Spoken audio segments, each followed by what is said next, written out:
요한일서 3장 19절부터 24절까지 저와 성도님들 한 절씩 번갈아가며 읽겠습니다. 이로써 우리가 진리에 속한 줄을 알고 또 우리 마음을 주 앞에서 굳세게 하리니 이는 우리 마음이 혹 우리를 책망할 일이 있어도 하나님은 우리 마음보다 크시고 모든 것을 아시기 때문이라.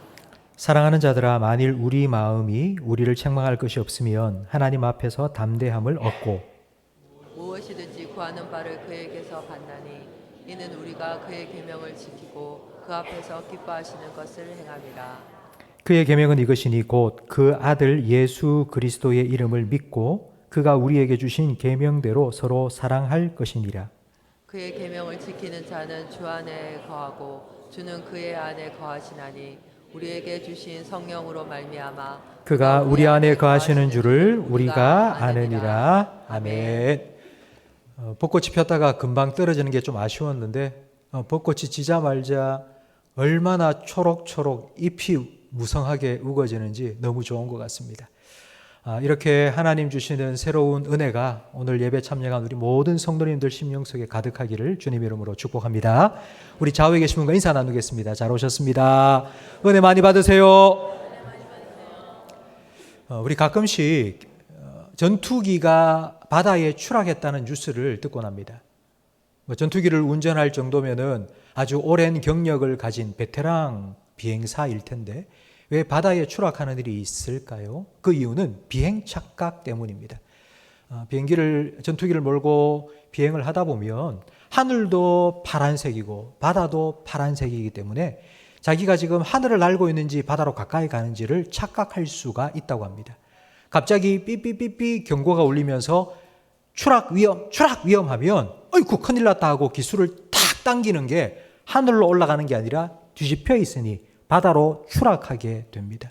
그래서 비행기, 전투기 추락 사고가 가끔씩 바다에서 일어납니다. 우리 신앙생활에도 이런 일이 있을 수 있습니다. 우리가 하나님께로 가까이 나아가고 있다 생각하는데 그런데 오랜 시간 가다 보면 내가 점점점 바다로 내려가고 있는지 우리가 착각할 때가 있습니다. 그래서 고린도후서 13장 5절 말씀에 보면 믿음 안에 있는가 너희 자신을 시험하고 확증하라고 말씀합니다. 믿음 안에 있는가라는 말은 내가 구원받았나 못 받았나 이 말이 아닙니다. 내가 믿음 안에서 살아가고 있는지를, 내가 하나님과 더 가까워지고 있는지 아니면 착각해서 땅으로 바닥으로 점점점 깔아앉고 있는지를 점검해 보라는 것입니다. 우리의 신앙을 점검해 보는 데 있어서는 두 가지가 필요합니다. 하나는 내적인 확신이고 또 하나는 외적인 증거입니다. 이걸 잘 보여주는 말씀이 로마서 10장 10절 말씀입니다. 우리 함께 읽어보겠습니다. 사람이 마음으로 믿어 의에 이르고 입으로 시인하여 구원에 이르느니라. 마음으로 믿는다는 것은 내적인 확신입니다. 이 자리에 계신 성도님들은 전부 다 예수님 다 믿으시죠. 예수님 믿고 구원받았음을 믿으시죠. 내적인 확신은 있습니다. 근데 이 믿음이라는 건 눈에 보이지 않습니다. 그래서 눈에 보이지 않기 때문에 우리의 이 믿음이 흔들릴 수 있습니다. 그래서 외적인 증거가 필요합니다. 그게 바로 입으로 시인하는 것입니다. 나 예수님 믿습니다. 뿐만 아니라 예수 믿는 사람으로 살아가는 외적인 증거가 있어야지 내가 예수 안에 살구나, 믿음으로 살아가고 있구나 확신할 수 있습니다. 사랑도 마찬가지입니다. 믿음은 눈에 보이지 않습니다. 사랑도 마찬가지입니다. 18절 말씀, 오늘 본문 앞 18절 말씀에 보면 말과 혀로만 사랑하지 말고, 말과 혀로 사랑한다 말하는 건 사랑이 아니라고요. 그래서 행함과 진실함으로 사랑해야 된다고. 그게 우리가 예수님 안에 살아가는 외적인 증거임을 우리에게 말씀합니다. 우리는 다 예수님께서 나를 사랑하셔서 십자가 위에서 내 대신 못 박혀 죽으셔서 나를 구원해 주셨고 그래서 나는 하나님의 자녀가 되었다는 걸 다 믿습니다. 바로 이 믿음의 외적인 증거, 가장 중요한 증거 중에 하나가 바로 서로 사랑하는 것입니다. 지난 시간 우리는 세상 사람과 예수님을 믿는 성도들의 가장 분명한 차이가 무엇인지를 살펴보았습니다. 세상 사람들은 사랑할 수 없습니다. 세상 사람들은 미워합니다. 왜냐하면 사랑을 모르기 때문입니다. 사랑을 받지 못했기 때문입니다. 예수님을 모르는 사람은 참된 사랑을 할 수가 없습니다. 그러나 우리는 예수님을 알고 예수님의 십자가의 사랑을 받았기 때문에 우리는 사랑할 수 있습니다. 오늘 본문 19절 말씀에 보면 이로써 이렇게 행함으로 사랑을 실천하고 사랑하라는 주님의 계명에 순종함으로써 우리가 진리에 속한 줄을 알고 내가 정말 예수님 잘 믿고 있구나라는 것을 우리가 알 수 있습니다. 성도 여러분, 지금까지 제가 한 설교를 들으시면서 여러분 다 고개를 끄덕이면서 그렇지라고 동의하실 겁니다. 이론적으로 맞는 말입니다. 아주 이상적인 말씀입니다. 그런데 우리의 현실은 어떻습니까? 정말 내 삶 속에 내가 예수님 믿고 살아가는데 이런 나의 삶에 이런 사랑의 순종, 사랑하라는 계명의 순종을 잘 알고 살고 있습니까? 여러분 마음속에 절대로 이 인간은 용서할 수 없어 이러고 사는 사람이 뭐 한 두세 사람 정도 있지는 않습니까? 오늘 본문 20절 말씀을 함께 읽어보겠습니다. 이는 우리 마음이 혹 우리를 책망할 일이 있어도, 책망한다 이 말은 잘못된 것을 꾸짖는다는 말입니다. 사랑해야 되는데 이 사랑이 예수 믿는다는 확실한 외적인 증거인데, 그런데 책망할 일이 있다는 말은 이 사랑의 계명에 순종하지 않고 있다는 겁니다. 그래서 우리가 제일 잘하니까요. 내가 제일 잘하니까요. 그런 내 스스로를 자꾸 자책하는 거예요. 죄책감이 자꾸 드는 거예요. 왜일까요? 저는 그 두 가지 이유를 생각해 봤습니다. 우리가 아예 예수님을 믿지 않는 불신자처럼 막 미워하고 사랑을 안 하고 그건 아니에요. 우리는 우리 나름대로 사랑한다고 하는데도 불구하고 자꾸 내가 이렇게 하면 안 되는데 이런 죄책감, 자책감을 갖게 됩니다. 왜 그럴까요? 두 가지 이유가 있습니다. 첫 번째는 바로 이 사랑의 실패를 자꾸 경험하기 때문입니다. 사랑을 시도했습니다. 자꾸 사랑을 해봤는데 그 사랑에 대한 반응이 너무 딴판인 겁니다. 우리는 우리 가정에서 가장 사랑해야 될 사람들과의 사이에서 이걸 많이 경험합니다. 남편과 아내 사랑하죠. 다 사랑한다고 말하죠. 내가 너를 사랑하는데, 그런데 아내는 말합니다. 뭘 사랑해? 부모가 자녀를 사랑합니다. 여러분, 부모가 자녀를 사랑하지 않는 부모가 어디 있겠습니까? 부모가 자녀를 사랑해서 이것도 해주고 저것도 해줍니다. 그런데 자녀에게 반응이 옵니다. 뭐라고 하면, 아빠, 나 아빠 때문에 너무 힘들었어. 난 사랑을 못 받았어. 라고 말합니다. 분명히 부모는 사랑을 줬는데 자녀는 상처를 받았습니다. 왜 이런 일이 있을까요? 게리 체프만이 쓴 5가지 사랑의 언어에 보면 그 이유가 이렇게 설명이 되어 있습니다. 각 사람들마다 사랑의 언어가 다 다르다고 합니다. 어떤 사람은 인정하는 말, 사랑한다는 말, 그 말을 해줘야지 진짜 내가 사랑을 받는다고 느끼고, 어떤 사람은 함께 시간을 보내는 것, 또 어떤 사람은 봉사해 주는 것, 어떤 사람은 선물을 사주는 것, 어떤 사람은 스킨십을 하는 것, 각자마다 사랑의 언어가 다 다릅니다. 그러니까 미국 사람, 러시아 사람, 중국 사람, 일본 사람이 함께 모여서 막 이런저런 얘기를 하는데 말이 통할 리가 없죠. 각각 다른 언어로 서로 사랑을 하니까 바벨탑처럼 사랑이 아니라 상처가 된 겁니다. 우리가 잘 표현하지 못해서, 우리가 서로의 필요를 잘 알지 못해서, 우리가 너무 연약했기 때문에 우리는 사랑을 시도하다가 실패하고 그러면서 난 안 될 것 같아, 이런 자책감을 갖게 됩니다. 두 번째는 사랑을 하다가 도저히 안 되겠다 하고 중단하고 포기하기 때문입니다. 왜냐하면 사랑이라는 건 어떤 사람의 필요를 보고 그 필요를 채워주는 것인데, 그런데 내가 본 저 사람의 필요, 내가 도와줘야 될 부분이 너무 큰 거예요. 너무 큰 고통과 아픔 속에 있으니까 내가 도대체 뭘 해줄 수 있지? 내가 해줄 수 있는 건 정말 요만큼밖에 되었는데 너무나도 큰 아픔과 상처로 힘들어하고 있는 사람을 보면서 나는 해줄 게 없다. 이렇게 무기력감을 갖게 되는 겁니다. 이 요한 1서를 받은 요한이 섬겼던 초대교회 성도들의 상황을 생각해 보십시오. 로마의 박해가 점점 심해지고 있습니다. 로마에게 붙들려 가서 매맞고 채찍질 당하고 그리고 사자굴에 던져져서 순교를 당합니다. 그걸 지켜보는 성도들의 마음이 어땠겠습니까? 내가 뭘 도와주지? 내가 정말 저 사람을 사랑하는데 지금 내가 할 수 있는 일이 없는 거예요. 순교를 당하고 있고 박해를 당하고 있는 나와 함께 신앙생활을 했던 성도들을 보면서 내가 어떻게 도와주지? 너무 무력감을 느낀 것입니다. 요즘 우리에게는 이런 일은 잘 일어나지 않습니다. 요즘 사회복지도 많이 돼 있고요. 그리고 또 뭐 신앙의 자유도 있고요. 그런데 요즘 우리는 좀 다른 방식으로 사랑을 포기합니다. 왜냐하면요. 나는 열심히 애쓰고 노력해서 그 사람을 사랑하려고 합니다. 근데 내가 아무리 사랑해줘도 상대방이 변하지 않는 거예요.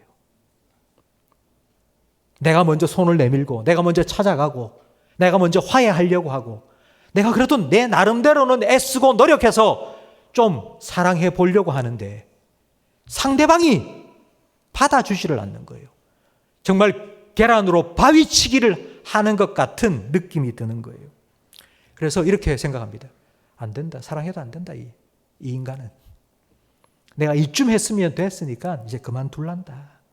뭐 주님도 알겠지. 내가 얼마나 노력했는지 알겠지. 나 이제 그만두고 포기할란다. 여러분, 혹시 여러분이 지금 이와 같은 관계 속에 있는 분들이 혹시 여러분 옆에 없습니까? 아, 인간은 안 돼. 얘기해도 안 돼. 그냥 모른 척하고 그냥 이런 관계로 그냥 널찍이 뛰어가지고 그냥 아는 척도 안 하고 그냥 꼴도 보기 싫다 생각하고 그냥 그렇게 지내자. 혹시 그런 관계로 지금 여러분 살아가고 있는 분들은 혹시 계시진 않습니까? 그러면 우리 마음 한 구석에는 난 왜 이거밖에 안 될까? 이런 자책감이 자꾸 생깁니다. 그리고도 내가 이러고도 예수 믿는 사람인가 내가? 이렇게 믿음이 막 흔들리기도 하고요. 믿음이 흔들리면요. 오늘 본문 21절 말씀에 나와 있는 것처럼 하나님께 나아갈 담대함이 사라져버립니다. 우리 21절 말씀을 함께 읽어보겠습니다. 사랑하는 자들아, 만일 우리 마음이 우리를 책망할 것이 없으면 하나님 앞에서 담대함을 얻고 무엇이든지 구하는 바를 그에게서 받나니 이는 우리가 그의 계명을 지키고 그 앞에서 기뻐하시는 것을 행함이라.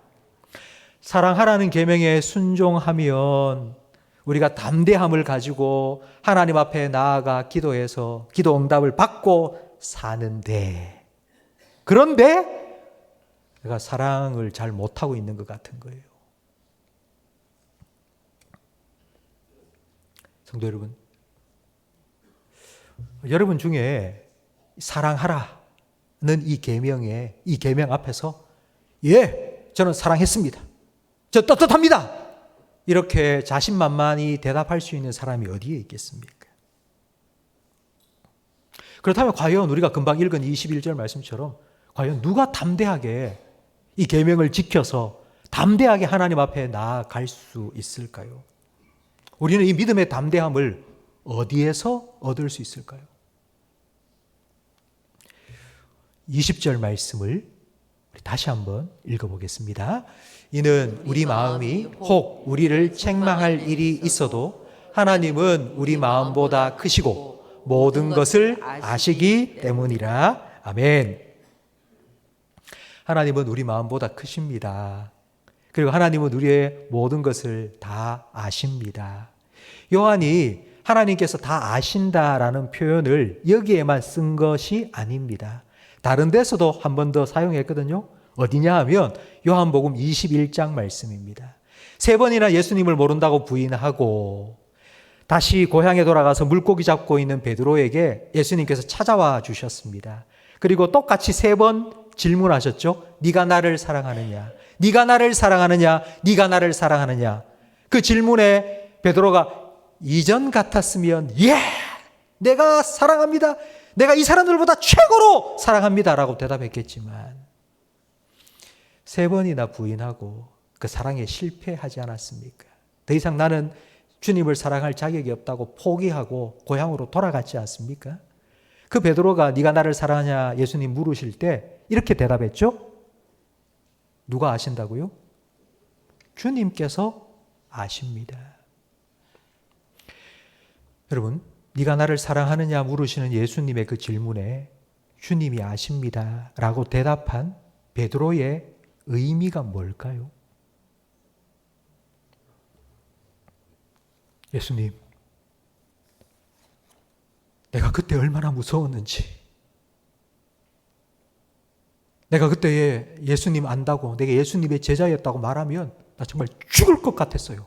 나 너무너무 무서웠어요. 그때 그 상황이 내 오금이 막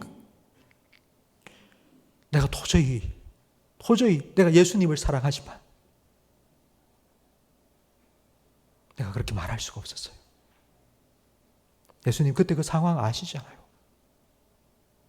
예수님 제가 얼마나 무서워했는지 그때 주님 아시잖아요. 그럼에도 제가 예수님 사랑하는 줄 주님 그것도 아시잖아요. 예수님께서는 마음은 원이지만 육신이 약하다. 그래.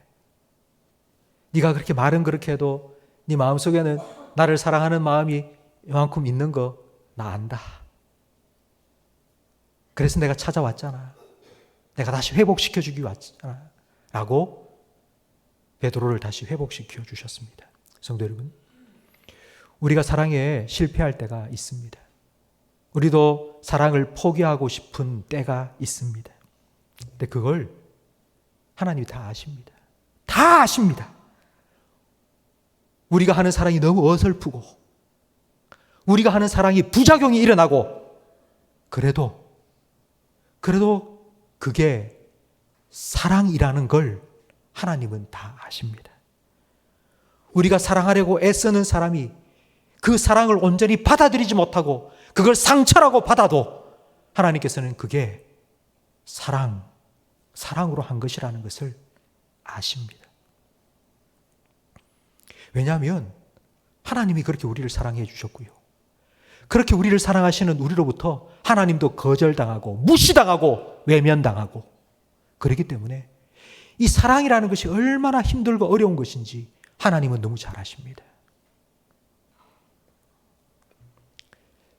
예수님께서는 십자가에 못 박히시기 바로 몇 시간 전 제자들과 함께 식사를 했죠. 식사를 나누기 전에 아무도 꿈쩍도 하지 않자 예수님께서 수건을 두르고 대야에 물을 떠 가져와서 제자들이 발을 씻겨주셨는데 그 발을 씻겨준 12명의 제자 중에 1시간 후에 예수님을 배반하고 팔아먹을 가룟 유다도 포함되어 있었습니다.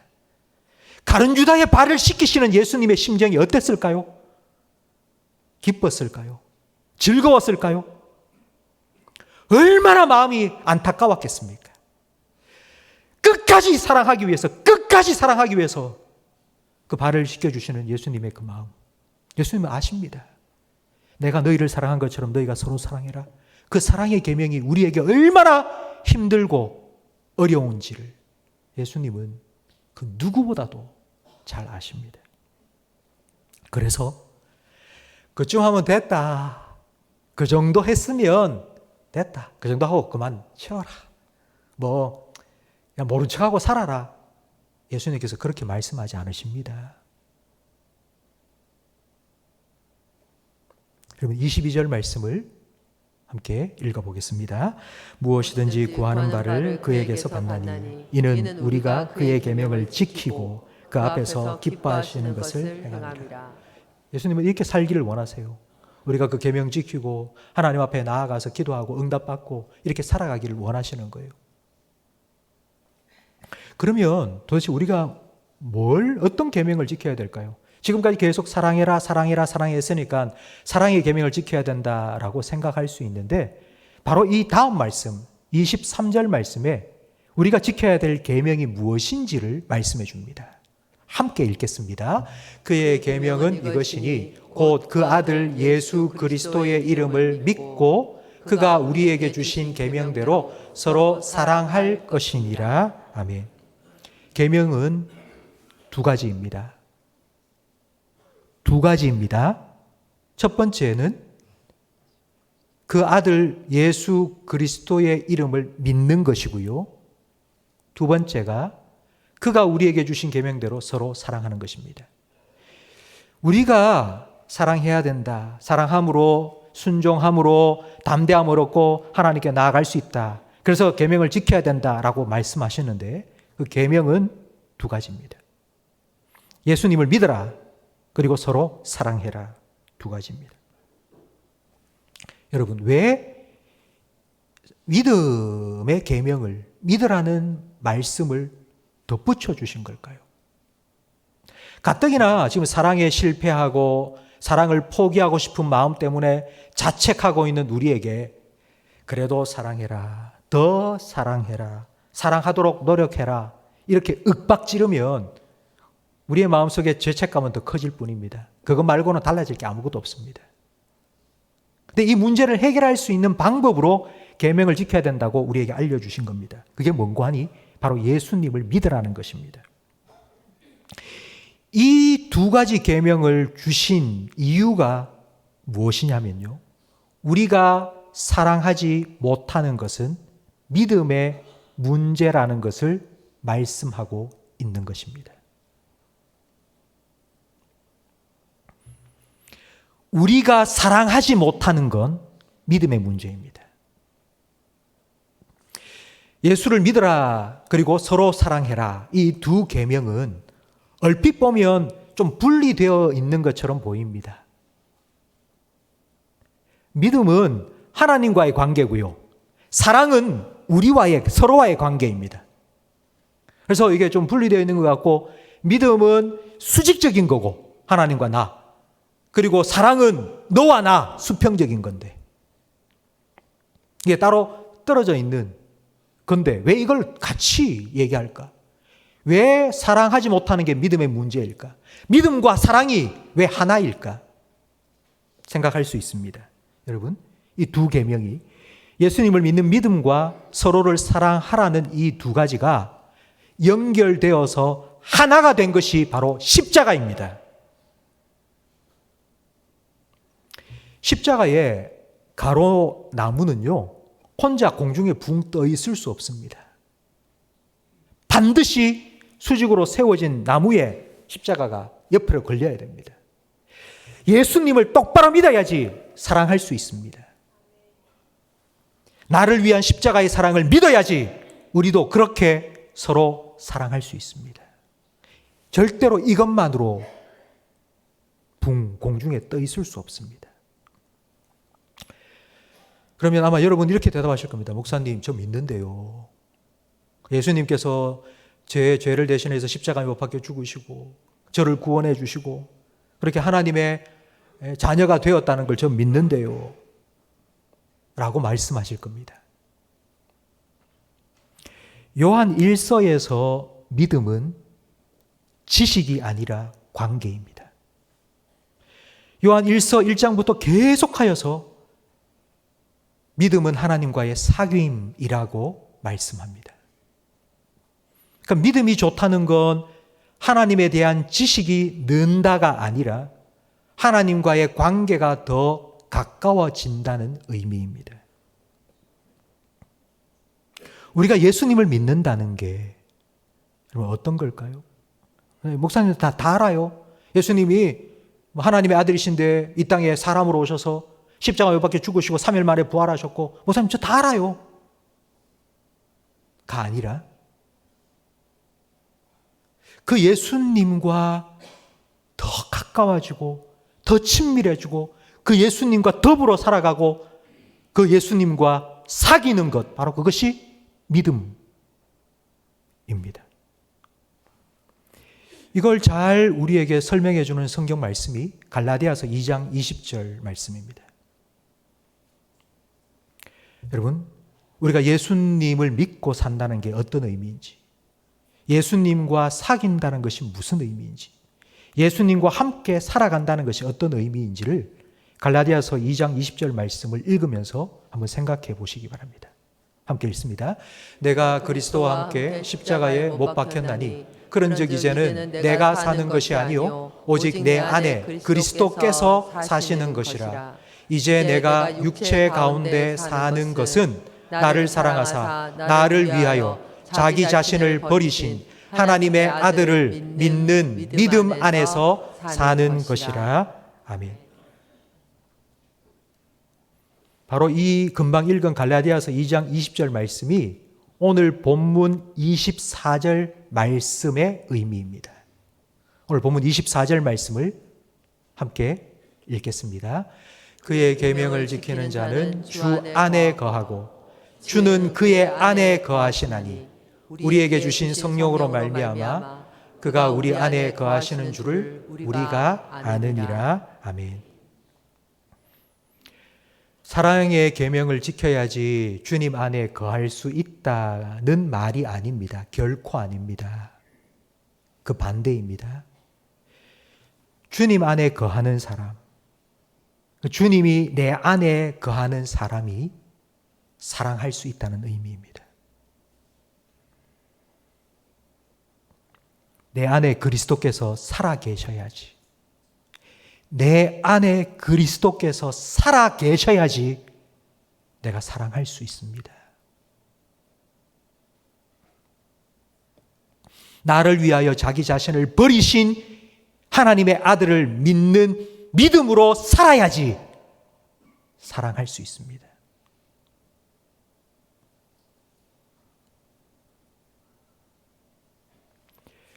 만약 이런 예수님의 사랑,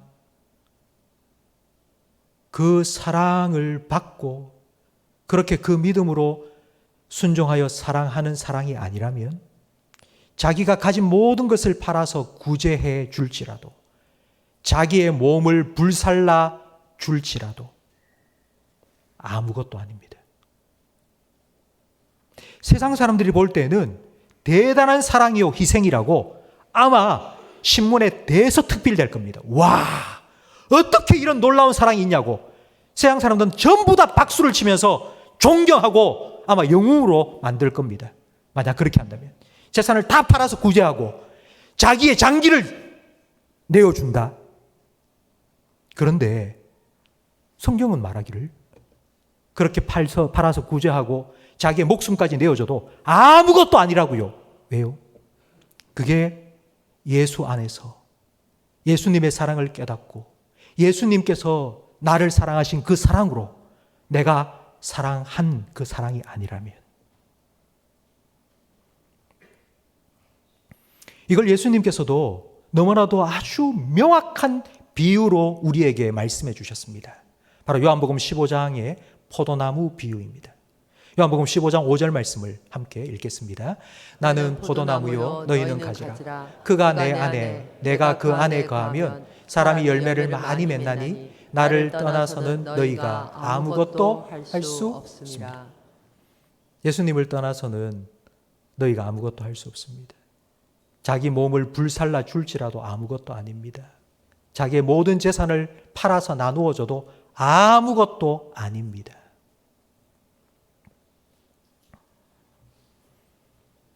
우리가 예수님 안에서 예수님의 사랑을 깨닫고 그 사랑으로 사랑한다는 것이 어떤 의미인지를 한 이야기를 통해서 알려드리겠습니다. 네덜란드인인데요. 코리 텐 붐 아마 많이 들어보셨을 겁니다. 2차 세계대전 때 독일이 네덜란드를 정복했을 때 이 코리 텐 붐, 코리와 그의 언니 베시는 유대인들이 너무 불쌍해서 도와주었습니다. 유대인을 도와줬다는 이유 때문에 그들과 함께 붙잡혀 가서 수용소에 수감이 되었습니다. 수용소에 들어가는 첫날 완전히 발가벗겨져서 고문을 당하기 시작했고요. 코리의 언니 베시는 얼마 못 가서 견디지 못하고 수용소에서 죽었습니다. 코리의 마음속에는 독일에 대한 미움을 넘어 증오가 자리 잡기 시작했습니다.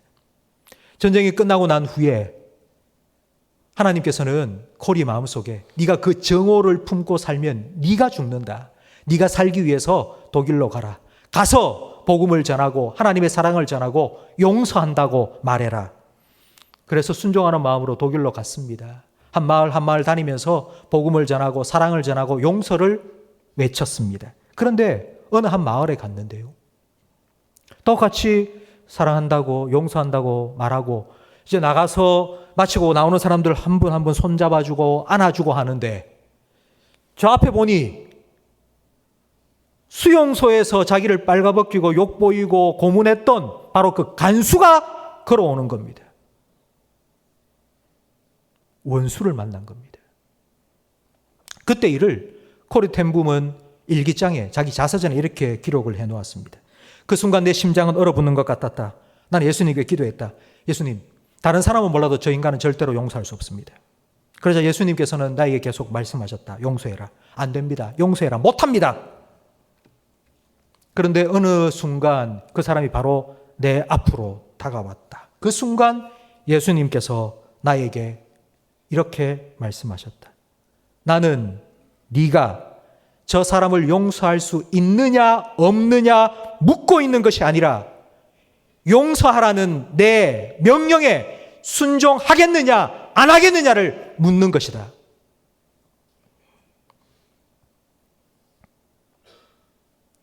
난 용서하고 싶은 마음이 없지만 내게는 용서할 능력이 없지만 그러나 예수님께서 나에게 용서하라고 명령하시니까 내가 그 명령에 순종하겠습니다. 그리고 그 사람을 손을 딱 붙잡아 주고요. 그 사람을 딱 안아 주었습니다. 그때의 그 순간을 계속하여서 일기장에 이렇게 기록했습니다. 내가 순종하여 손을 내밀고 그를 안는 순간 예수님께서 내 마음속에 그를 진심으로 용서할 수 있는 마음을 부어주셨고 그에게 향한 증오가 눈 녹듯이 녹아서 사라져 버렸다. 그리고 그 일기의 마지막 한 구절이 이렇게 적혀 있었습니다. 명령을 지킬 수 있는 능력은 명령에 순종할 때 주어진다. 다시 한 번 더 말씀드리겠습니다. 명령을 지킬 수 있는 능력은 명령에 순종할 때 주어진다.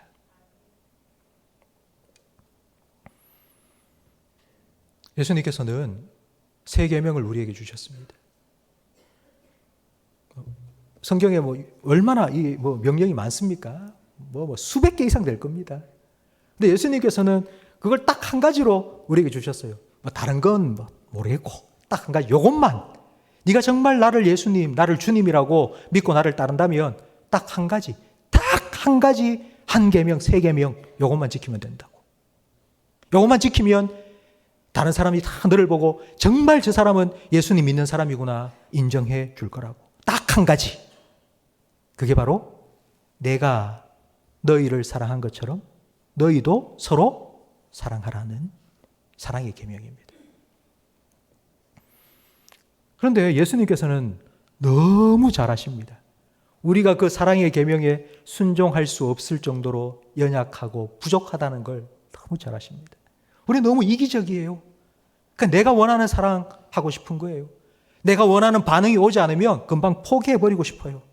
그런 우리의 연약함과 부족함을 예수님 다 아세요. 그래서 그쯤 하면 됐다, 그 정도 하면 됐다 하시지 않고요. 그래서 사랑하라고 또 명령하십니다. 그럼 왜일까요? 확신을 가져야지, 담대함을 가져야지, 우리가 이 순종할 수 있어야지. 그래야지 믿음의 확신을 가지고 더 하나님께 담대하게 나와서 내가 이거 했으니까 하나님 내게 복 주시고 응답해 주시고 이렇게 할 수 있지 않습니까? 그런데 왜 우리가 연약하고 부족한 거 다 아시면서도 사랑하라고 왜 자꾸 명령하실까요? 그 이유는요, 여러분 제가 앞에서 여러분에게 얘기 말씀드렸죠. 여러분 혹시라도 여러분이 정말 용서하지 못하겠다 싶은 사람, 이 사람만큼은 안 돼요. 코리 텐 붐이 간수를 만나 원수를 만난 것처럼 이 인간은 절대로 내가 용서할 수 없어요 라고 생각되는 그 사람, 여러분 한번 생각해 보십시오. 아마 한두 명쯤은 생각이 날 겁니다. 그 사람 앞에 딱 서면은 여러분 뭐 어떻게 하시겠습니까?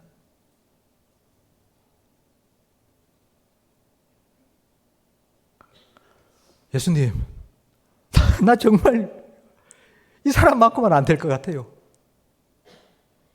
이 인간만큼은 내가 절대로 받아줄 수 없을 것 같아요. 그러면 예수님께서 도와주실 겁니다. 웅재야, 내가 너를 어떻게 사랑했는지 생각해봐라. 내가 너를 어떻게 사랑했니?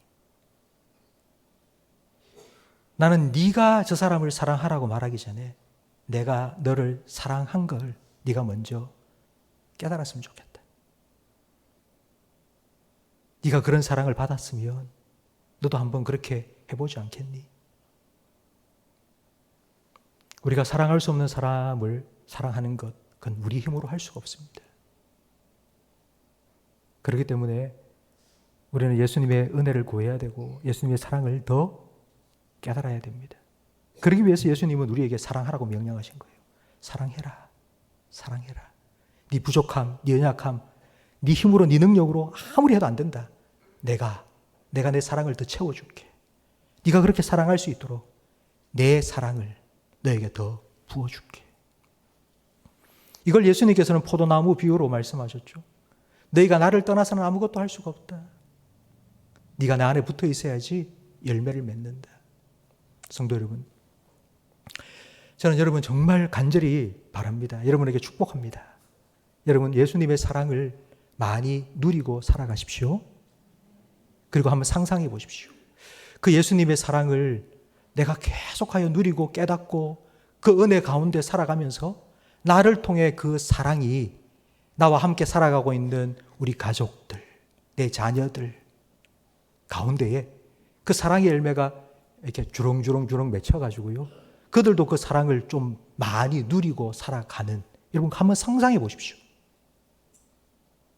얼마나 감격스럽습니까? 예수님께서는 그걸 우리에게 주시길 원하신 거예요. 나는 포도나무고 너희는 가지니 내 안에 거해라. 그럼 많은 열매를 맺을 거야. 사랑의 열매를 맺을 거야. 나를 떠나서는 너희가 아무것도 할 수 없어. 안 돼. 그리 내 안에 들어와. 나와 함께 있자. 내 사랑을 많이 받아라. 내가 너를 사랑한 것처럼 너도 그렇게 사랑할 수 있을 거야. 그 부르심에 순종하는 저와 우리 모든 성도님이 되시기를 축복합니다. 오늘 말씀을